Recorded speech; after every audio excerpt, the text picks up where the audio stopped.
Dans cette vidéo, nous allons parler des notations avancées avec le modèle entité-relation.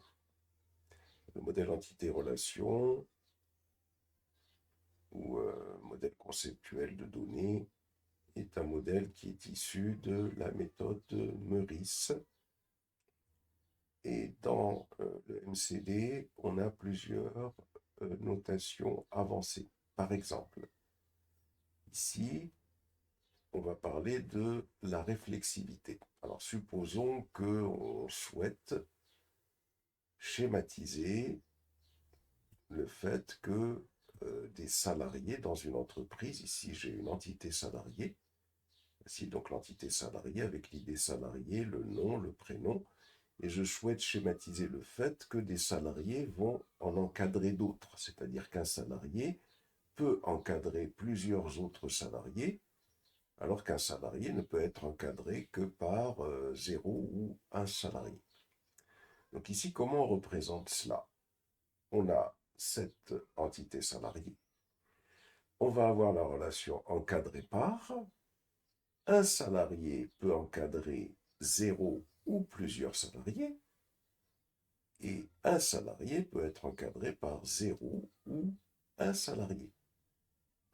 Donc, on n'a pas besoin de créer une autre entité pour faire une relation parce que ça reviendrait à recréer l'entité salariée. On peut utiliser cette relation réflexive qui fait que ça va mettre en relation des salariés avec d'autres dans le cadre de la relation encadrée par. Et ça va permettre d'obtenir le MLD suivant, c'est-à-dire qu'à partir de ce MCD, on va obtenir la table suivante. On va obtenir la table salariée, avec l'idée salariée, le nom et le prénom, c'est-à-dire les propriétés qu'il y a dans l'entité salariée, mais on aura également une clé étrangère, la clé ID encadrée, et cette clé étrangère va faire référence à la clé primaire ID salariée. Pour mieux comprendre, au cas où ce n'est pas encore clair, on peut faire la chose suivante. On va lancer Excel et faire en sorte de créer de véritables données dans la base de données pour voir comment ça fonctionne. Donc, qu'est-ce qu'on a? On a la table salariée. OK. Dans cette table salariée, je vais la schématiser ici.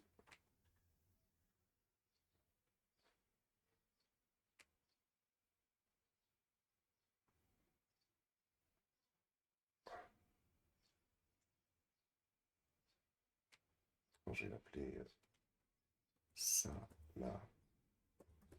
Voilà la table salariée. La table salariée, elle possède. Je vais faire juste les champs. Si je vais faire cela. Elle possède le champ ID salarié, le champ nom, le champ prénom, et on a dit également le champ ID encadré.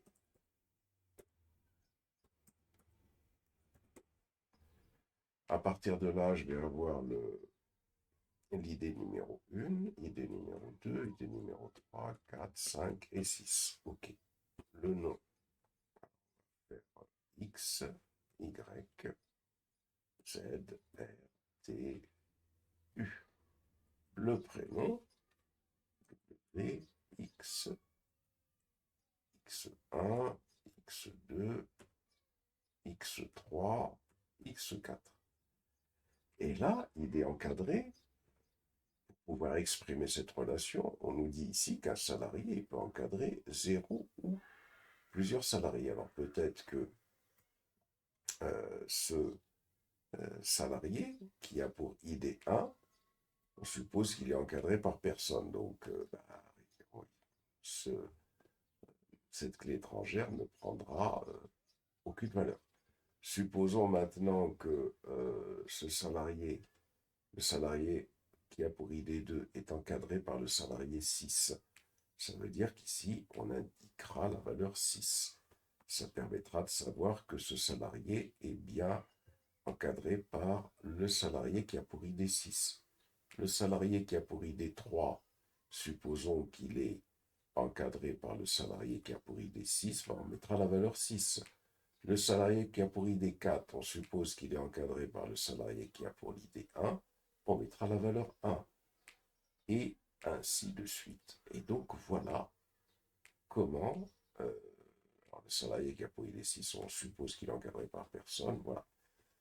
Donc voilà comment on peut voir comment fonctionne cette relation. On a bien, du fait que l'on fasse, qu'on ait ajouté cette clé étrangère, on a la possibilité de mettre en relation des salariés avec d'autres salariés dans le cadre de la relation encadrée par.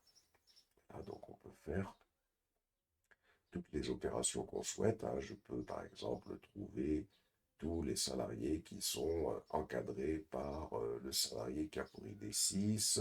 Je peux trouver les salariés qui sont encadrés par personne et ainsi de suite. Voilà comment se présente cette relation réflexive-là. Ensuite, prenons un autre cas, par exemple. Je souhaite, dans le cadre d'une relation réflexive,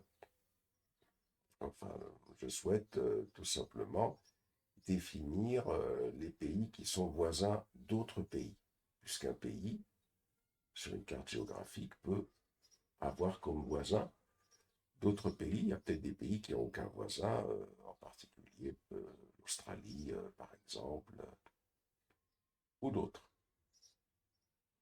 Pour ça, je crée l'entité pays, ID pays, nom pays, capitale, et là, on peut avoir un pays qui peut être encadré par 0 ou plusieurs autres pays, et un pays qui peut être encadré par 0 ou plusieurs autres pays. Donc un pays peut être encadré par ou un pays encadre, tout simplement.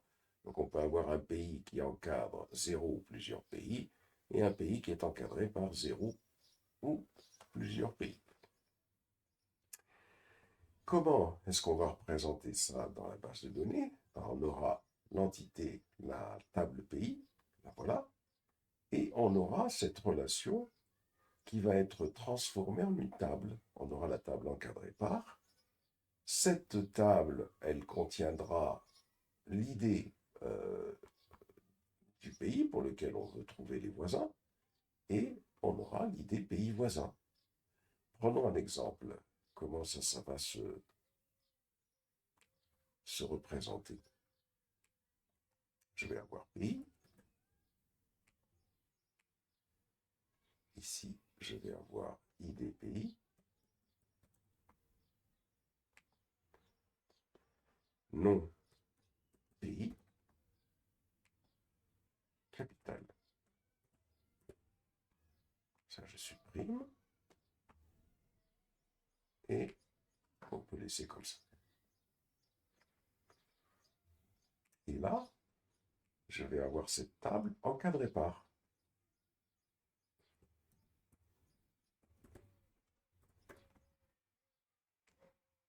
Et encadré par, j'ai deux champs. J'ai le champ ID pays voisins.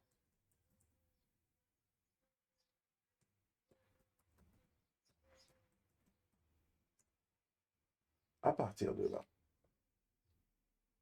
supposons que le pays qui a pour ID 1 ici, c'est ce pays-là, il a pour ID 1. Il se trouve que le pays voisin de ce pays, c'est le pays qui a pour ID 3. Je vais mettre 3. Mais il se trouve que le pays qui a pour ID 1, peut être la France, si on veut, ID 1, il a également un autre pays voisin qui est le pays 4. Voilà. Supposons que le pays qui a pour ID 4, il a pour voisin le pays qui a pour ID 1, ça on l'a déjà au-dessus, on le remet ici, et que le pays qui a pour ID 4, il a également pour voisin le pays qui a pour ID 5. Voilà, peut-être que le pays qui a pour ID 6, il n'a aucun voisin, on ne le met pas dans cette table-là. Et voilà, grâce à cette table, je vais pouvoir tout simplement pour un pays donné obtenir tous ses voisins. Voilà comment on schématise cette relation ici et comment elle va se convertir pour obtenir les tables. Donc voilà pour les relations réflexives. Une fois qu'on a compris déjà ces deux exemples-là, on peut l'appliquer à un exemple sur lequel vous seriez en train de travailler. On va parler également d'une autre notation, c'est l'héritage. L'héritage, ça peut se représenter également dans le modèle entité-relation. Ce n'est pas uniquement dans le modèle le diagramme de classe. On peut représenter la notion d'héritage dans le modèle entité-relation. Alors, il y a des représentations un peu plus complexes, mais déjà pour défricher le terrain, ce qu'il faut savoir, c'est comment on peut faire cette représentation-là. Par exemple, ici, je souhaite représenter tous les employés dans une entreprise. Or, dans une entreprise, il y a des employés qui peuvent être des salariés, qui sont payés mensuellement, et il peut y avoir des salariés qui sont des vacataires, qui eux sont payés bien sûr en fonction des vacations qui vont opérer au sein d'une entreprise. Ici, pour pouvoir représenter, schématiser le fait que j'ai plusieurs types d'employés, je vais représenter l'entité employé. Nom employé, nom, prénom. Je vais représenter l'entité salarié, puisque je peux avoir un employé qui peut être un salarié, avec une date d'entrée et un salaire mensuel, et je peux avoir un salarié qui est un vacataire, avec une date de début de vacation, un salaire et un taux horaire de vacation. Donc on voit que là, on est obligé de faire cette représentation-là et dans le modèle conceptuel de données, de représenter ces deux entités-là qui possèdent des informations différentes. Et ici, dans l'entité père, je vais représenter l'entité employée qui possède des informations communes à ces deux entités fils. C'est comme ça qu'on représente l'héritage dans le modèle conceptuel de données. Ensuite, bon, il y a différentes notations, mais déjà, retenons celle-là pour défricher notre terrain. Ensuite, comment est-ce qu'on représente cela dans le modèle conceptuel de données? On représentera la table salarié qui est ici, avec nom employé, nom, prénom. On récupérera ces informations-là d'entrée, salaire mensuel. Et on aura également la table de vacataire, avec le numéro employé, nom, prénom, et la date de début de vacation, le salaire et le taux horaire de vacation. Voilà déjà pour ces quelques représentations avancées dans un modèle conceptuel de données. On peut encore avoir un cas de relation réflexive qui peut être de ce type-là. Par exemple, ici, supposons que j'ai un matériel, j'ai une entité matérielle dans laquelle je vais avoir idée matérielle, fabricant par exemple, et puis d'autres informations. Et puis, j'ai dans cette entité des matériels qui sont constitués d'autres matériels qui sont dans cette même table. Par exemple, on peut avoir un matériel qui peut être une voiture, par exemple, et la voiture, et comme matériel, on pourrait avoir ici les roues, on pourrait avoir également donc la batterie, etc., etc. Et donc la voiture serait composée de matériel qui figurerait dans cette entité-là. Pour pouvoir exprimer cette relation-là, je peux l'exprimer de la manière suivante. Un matériel peut être composé de zéro ou plusieurs autres matériels. Et ici, je peux exprimer la quantité. Même chose, un matériel peut composer zéro ou plusieurs matériels. Par exemple, une batterie, elle peut être le constituant d'une voiture ou le constituant d'un tracteur, par exemple, pour citer des exemples un peu simples. Et là, on a cette relation composée 2, hein, dans laquelle va figurer une propriété quantité. Ça va donner lieu à deux tables. Ça va donner lieu à une table qui sera la table matérielle même, et ça va donner lieu à une autre table qui sera la table composée de, ici, composée de, composée de. Cette table composée de, elle sera constituée de l'idée matérielle 1, c'est-à-dire le matériel dont on souhaite trouver les constituants, et de l'idée matérielle 2. Alors, si on veut des choses plus explicites, matériel composé et matériel composant. Et puis, quantité. Alors, si on veut comprendre sur un exemple concret, on va réouvrir notre fichier Excel, hein, tout simplement, matériel, ici, hop, à ce niveau-là, je vais mettre composé 2. Voilà. Ici, je vais mettre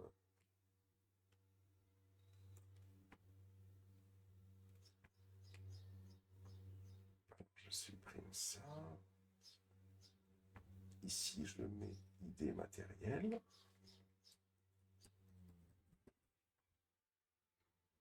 Ici, je mets fabricant. Voilà. Ici, à côté, je vais écrire composé 2. Alors, idée matérielle, idée matérielle composée.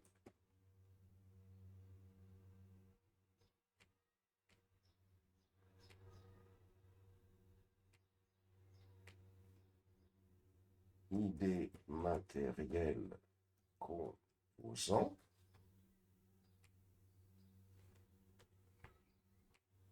Et ici, quantité. Voilà.